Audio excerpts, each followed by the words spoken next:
భూలోకంలో నీకు ఎటువంటి గుర్తింపు ఉండదు. నిన్ను ఆరాధించేవారు కూడా ఉండరు.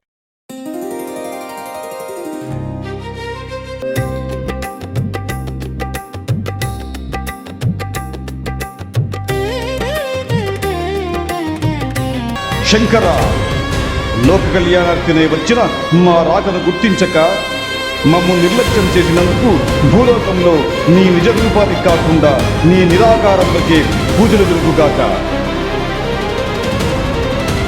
ఇదే మా శాపము. దేవతల కుట్ర లేక త్రిమూర్తుల మాయాజాలమా? తన కుడికాలతో తన్నాడు భృగు మహర్షి. స్వామివారు భృగు మహర్షి పాదాన్ని మెల్లిగా నొక్కుతూ మహర్షి అరికాల్లో ఉన్న అజ్ఞాన నేత్ర